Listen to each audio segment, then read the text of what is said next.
recap music fades slightly into the background. Previously on Naruto, The Crimson Storm.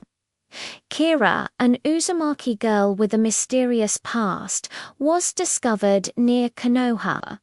Team 7 took her in, but she was targeted by a shadowy figure known as Raven, who seems obsessed with her crimson hair.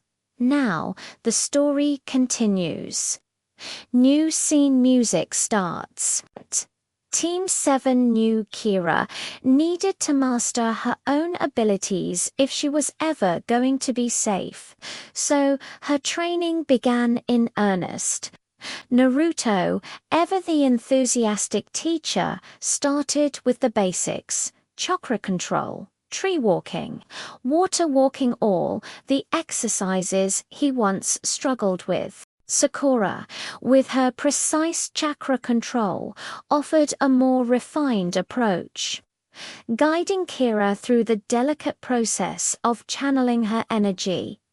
And Sasuke, well, Sasuke watched. He observed every flicker of her chakra, his Sharingan silently analyzing her potential.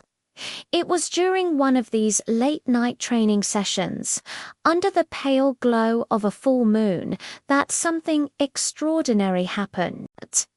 As Kira focused, her chakra didn't just flare blue like everyone else's. Instead, a soft, ethereal silver light began to pulse from her hands, shimmering like moonlight on water. It was calm, yet immensely powerful, a stark contrast to the fiery red chakra of the Kyuubi. Naruto and Sakura stared in awe. They had never seen anything like it. Sasuke's eyes narrowed. This Moonlight Chakra, as they began to call it, was unique, almost celestial. It confirmed his suspicion. Kira was no ordinary girl, and her connection to the mysterious Raven was likely deeper and more dangerous than any of them had imagined. Their training was abruptly shattered a few days later.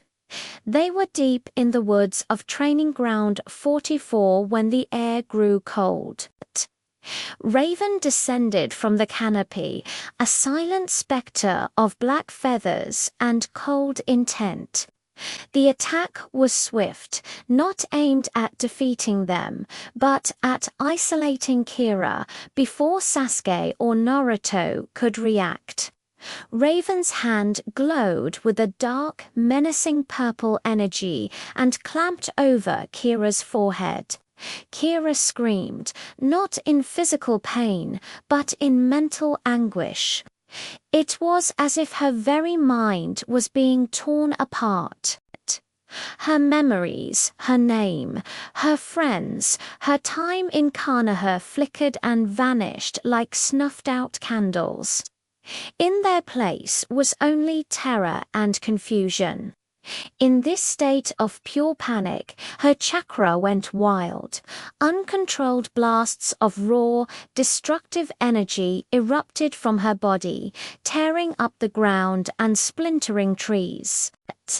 The silver Moonlight Chakra mixed with a raw, chaotic power, creating terrifying shockwaves.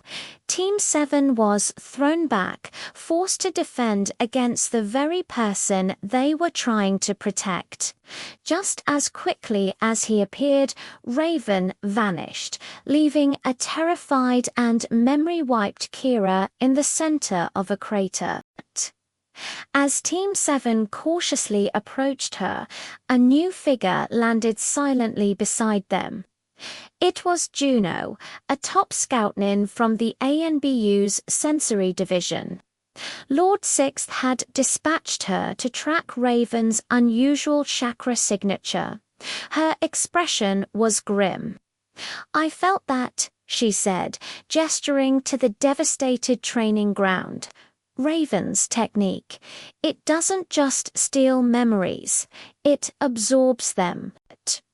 He's trying to piece something together from her past."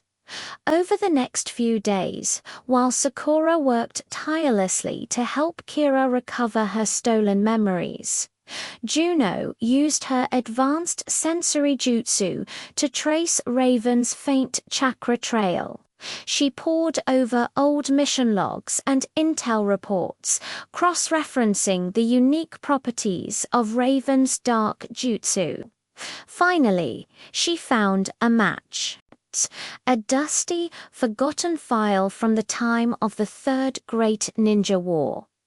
"I've got it," she announced, her voice heavy. Raven wasn't always a lone operative. He was once the apprentice of a powerful missing-nin named Kogeyama. Sasuke's head snapped up. Kogeyama, the Shadow Fang. He remembered the name from old bingo books. A rogue shinobi, infamous for his cruel and unusual ninjutsu. Juno nodded, pulling out a faded photograph. The very same. And according to this file, Kogeyama held a deep, fanatical hatred for one specific clan, the Uzumaki. A chilling silence fell over the room. The pieces were starting to click into place, painting a picture far more sinister than they could have ever imagined. Raven's obsession wasn't just with Kira. It was rooted in an old, bitter vendetta against her entire bloodline.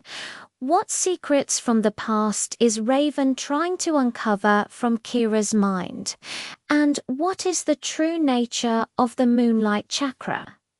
The storm is only just beginning. Make sure you resubscribed and have notifications turned on so you don't miss part 3 of Naruto: The Crimson Storm. Thanks for watching, and we'll see you in the next one.